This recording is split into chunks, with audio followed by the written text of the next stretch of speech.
Online গেমের জন্য internet data লাগবে, আর সেই ডেটা বা এমবি কেনার টাকার জন্য জন্মদাত্রী মাকে মারধর।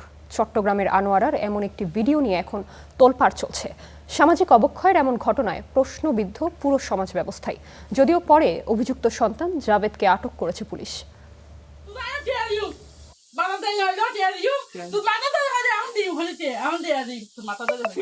টাকার জন্য হাতে বটি, আর সেই বটি নিয়েই জন্মদাত্রী মাকে ভয় দেখিয়ে নির্মম নির্যাতন।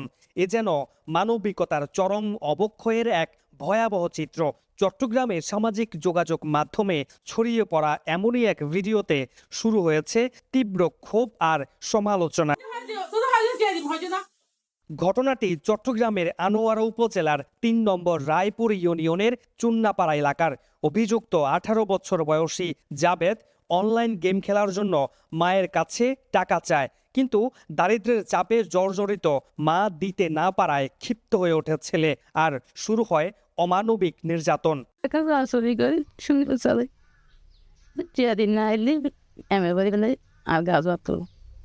কিন্তু কেন চালে মাথার কিছু নয়, বুঝত কিছু নয়।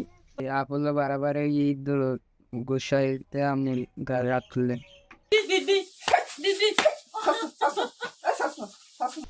বাবা তো চুরি মারি ফেলি। জানা যায়, পরিবারের উপার্জনক্ষম কেউ না থাকায় অসহায় এই মা অন্যের বাসায় কাজ করে কোনো মতে সংসার চালান। অভাব অনটনের মাঝেই বড় হয়ে ওঠা জাবেদ প্রায় গেম খেলার জন্য টাকা চাইতো, আর সেই টাকাকে কেন্দ্র করে চলতো প্রতিদিনের অশান্তি।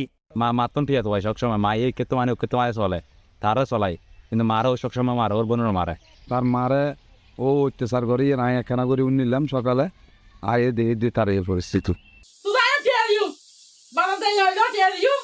ঘটনার ভিডিও সোশ্যাল মিডিয়ায় ছড়িয়ে পড়ার পর চট্টগ্রাম জুড়ে ওঠে তীব্র প্রতিক্রিয়া। রাতেই অভিযান চালিয়ে অভিযুক্ত জাবেদকে আটক করে পুলিশ। আমাদের দিক থেকে আইনের ব্যবস্থা নেওয়ার জন্য ছেলেটাকে থানায় বা পুলিশ হেফাজতে আনার জন্য আইনের ব্যবস্থা নেওয়ার জন্য আমরা আইনের ব্যবস্থা নিচ্ছি, এবং এখন আমাদের এটা অভিযান অব্যাহত আছে। ছেলেটাকে নিয়ে আসবো যেভাবে হোক। একদিকে মায়ের সীমাহীন ত্যাগ, অন্যদিকে সন্তানের এমন নিষ্ঠুরতা। প্রশ্ন উঠছে, কোথায় যাচ্ছে আমাদের সমাজ? পরিবার, মূল্যবোধ আর সচেতনতার ঘাটতিই কি তৈরি করছে এমন ভয়ঙ্কর বাস্তবতা? মামুন রশিদ, অভি, স্টার নিউজ, চট্টগ্রাম।